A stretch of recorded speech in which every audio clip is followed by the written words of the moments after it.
মানে কাল থেকেই প্রচুর শরীর খারাপ। মা একদম কথা বলতে পারছে না, আর কিছু করতে পারছি না, তাই জন্য আমার প্রজেক্টও হয়নি। আর আমি আজকে বিকালে পড়তে যাব। এই যে মা আমাকে খাবার দিয়ে দিয়েছে, এই যে রুটি, এই যে আলুরদম। Welcome back to my channel Puchu blog. দেখতেই পাচ্ছ আমার শরীর খুবই খারাপ। কালও তোমাদের বলেছি এখনও শরীর ঠিক হয়নি আমার, তাও আজকে সকাল থেকে তো উঠে কাজ করতেই হবে। আমি উঠতে অনেকটা দেরি করেছি। ওর ঠাকুমা বানিয়ে দিয়েছিল রুটি আলুর দম, ও তাই খাচ্ছে। আমার শরীর একদম ভালো না, তাই আমি করতে পারছি না। কী করব বলো, শরীর খুবই খারাপ আমার। গা হাত পা ব্যথা করছে, জ্বর এসছে, দেখতেই পাচ্ছ। চলো আজকে সারাদিনের ব্লগটা এইভাবেই শুরু করলাম। দেখতেই পেলে আমার কতটা শরীর খারাপ, সেই নিয়েই কাজ করছি। কি করব বলো, এই যে ও বসে পড়েছে পাশে খেতে রুটি আর আলুর দম, তোমাদের পুচু, আর আমি বসে পড়েছি চা আর বিস্কুট নিয়ে। এই খেয়ে নিয়ে সারাদিনে কাজ তো করতেই হবে, একটা একটা করে রান্না করে বাসন মেজে সব কাজকর্ম সেরে নেবো। তারপরে ভাই চলে আসবে, কারণ আজকে আমার যাওয়ার একটুও ইচ্ছা নেই, আর গায়ে জোরও নেই যে সাইকেলটা চালিয়ে এতটা যাব। তাই ভাই আসবে, এসে খাবার নিয়ে যাবে। মিথ্যা কথা কেন বলবো, ওকে যখনই যেটা আমি হেল্প চাই তখন সেটাই আমি পাই। আশা করি এই রকম ভালোবাসা থাকবে আমাদের মধ্যে সারা জীবন।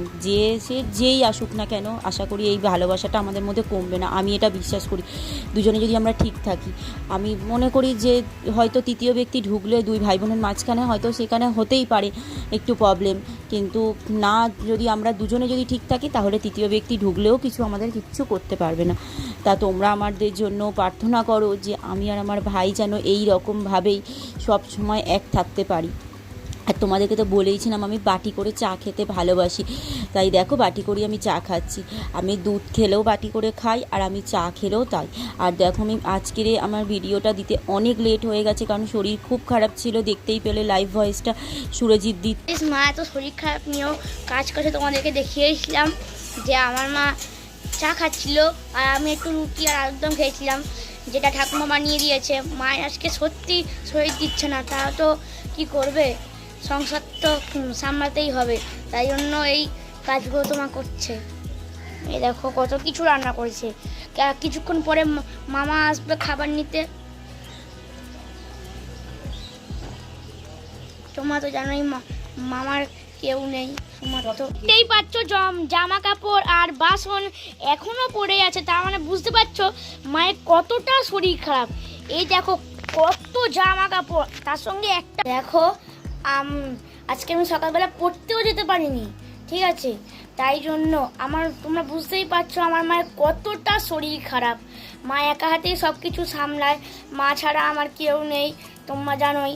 আর মা যদি এখন এত শরীর খারাপ হয়ে যায়, জানি না আজকে পড়া হবে না কি হবে না। দেখো তোমাদেরকে তো বললাম যে আমার মায়ের কতটা শরীর খারাপ, তার মধ্যে আমি এত আঁকা করে ফেলেছি। এই দেখো আমার হেডম্যান বলেছে আমাকে 4টে সমাজ বন্ধুর আঁকা করতে, তো আমার একটা হয়েছে ঝাড়ুদার, দুজন ঝাড় দিচ্ছে, মানে যারা রাস্তা পরিষ্কার করে আর কি।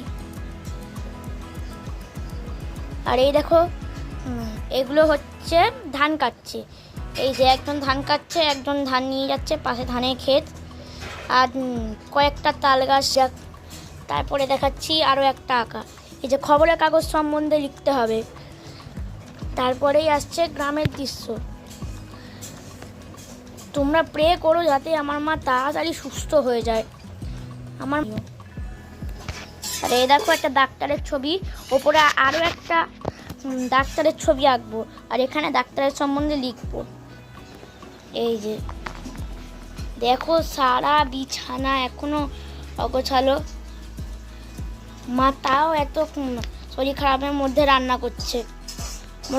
দেখতেই পেলে কতটা শরীর খারাপ, তার মধ্যেও দেখো সুরজিতের মতন ড্রয়িং করছে। একটু বলে বলে দিতেই হচ্ছে, ও নিজেই করছে ফোন দেখে দেখে, ইউটিউব দেখে দেখে স্কুলের প্রজেক্ট। আর আমি দেখো সংসারের কাজ করতে শুরু করে দিয়েছি, রান্না শেষের পথে। তাও কি করব, একদিকে বাসন মাজছি, একদিকে রান্না করছি, কারণ অনেক বাসন হয়ে গেলে না শরীর খারাপ তো ইচ্ছা করবে না মাজতে, সেই জন্য কিছুটা করে মেজে নিচ্ছি। আর তারপরে দেখো সুরজিৎ কিন্তু নিজেই বলে বিছানাটা গুছিয়ে দিচ্ছে। ও বিছানা গুছিয়েছে, ও পরে জল তোলে, মানে জল খাবার জল মানে বোতলে ভরে, জল তোলে বলতে ওই জল ভরে, তারপরে হচ্ছে তোমার বিছানা টিছানা গোছার। এই যে সুরজিতের খাবার, আলু ভাজা খেতে ভালোবাসে, গোল আলু ভাজা ওর আর ওর মামার জন্য করে দিয়েছি। আর ওই যে দেখো পাঁপড় ভাজা রয়েছে, আমি মুড়িটা ঢালছি। আর তারপরে সুরজিৎ বলবে ছেড়ে দাও, আমি বিছানাটা গুছিয়ে নিচ্ছি, ওই নিজে বিছানাটা গুছিয়ে নেবে। আর কি করব বলো, একটা টাইম ছিল যে টাইমে হয়তো আমি মায়ের কিছু করতাম না, তখন বুঝতাম না যে মায়ের শরীর খারাপ হলে একটু হলেও করতে হয়। আজ বুঝি যে শরীর খারাপ থাকলে মায়েদের একটু হলেও কিছু করতে হয়, নইলে যে মারা যে কত কষ্ট করে পরিশ্রম করে সেটা না দেখলে বোঝা যায় না। আর সেটা তো বুঝতেই পেরেছি আমার মা যখন শেষ টাইমে ছিল। আমি এই বাড়িতে কিছু এই বাড়িতে কাজ করে চলে গেছি, আবারও ছেলেকে স্কুলে দিয়ে মা অপেক্ষায় বসে থাকতো। হয়তো তখন বিরক্ত লাগতো জিনিসগুলো যে মা আমাকে তাড়াতাড়ি করে আসতে বলছে, কিন্তু আজ ভাবি যে মা হয়তো আসতে বলছিল, মা আমাকে মানে কী বলবো তোমাদেরকে, মা ছাড়া আজকে আমরা দুই ভাই বোনে খুবই অসহায় হয়ে পড়েছি। আজকে সত্যিই আমরা খুব অসহায়।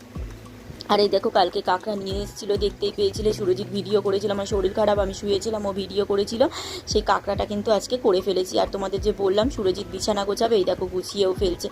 আমি ঘুম থেকে ওঠার সময় কিছুটা গুছিয়ে ফেলেছিলাম, আরও সুরজিৎ দেখেছো কিছুটা গুছিয়ে নিচ্ছে। দেখো কি করব বলো, কিছু করার নেই, ও তো করবেই একটু হলেও। আর ও করে, ও নিজের বিছানাগুলোও গোছাতেই পারে, বড় ব্ল্যাঙ্কেটও ও গোছায়, ও শীতকালে নিজেরটা নিজে করে নেয়। আর তোমাদেরকে যেটা বলছিলাম, হ্যাঁ, মা ছাড়া যে কী কষ্ট একটা ছেলে মেয়ের জীবনে, সেটা যার হারায় সে শুধু জানে। আমি জানি যে আমার থেকে বেশি কষ্ট আমার ভাইটার। কী করব, আমার কপাল পোড়া, কি তোমাদের তো বলেইছি আমাদের দুইজনেরই কপাল পোড়া। মা বাবা নেই, বাবাটা তো চলে গেছে 19 সালে, মাও চলে গেল হঠাৎ করে। মা যে একটু ভাবতো, যদি আমার ভাইটার কথা ভেবে যদি ওষুধগুলো খেত, আমি ছেলেকে স্কুলে আনতে যেতাম আর মাকে দিয়ে যেতাম ওষুধগুলো, তখনও ভালোভাবে কথা বলছে, হয়তো বিছানা থেকে নামতে পারতো না, একভাবে বসে থাকতো, শুয়ে থাকতো, শুতে তো পারতো না, খুবই কষ্ট হতো, বসে থাকতো, অ্যালার্ম দিয়ে শুতো। তখন এসে দেখতাম সারা ঘর ওষুধ ফেলে রেখে দিয়েছে, খাবে না, কষ্ট হতো বলে চাইতো কখন কিছু হয়ে যাবে। কিন্তু আজ যে চলে গেছে, আজ উনি যেখানেই থাকুক ভালো থাকুক, নিজের কষ্টের জন্য চলে গেছে। কিন্তু আমরা মনে করি যে থাকলে হয়তো আমাদের ভালো হতো। এত কম বয়সে আমরা দুজনে বাবা মা হারা হয়েছি। আজ বুঝি যে মা বাবা যে কী জিনিস, থাকতে আমরা বলে না মূল্য দিতে পারিনি। এখন মনে করি যে মায়ের ছোট ছোট শখগুলোকে পূরণ করার, আমার ভাইকে দেখবে, আমার ভাই যত পারে আমার মায়ের শখ পূরণ করছে এখন।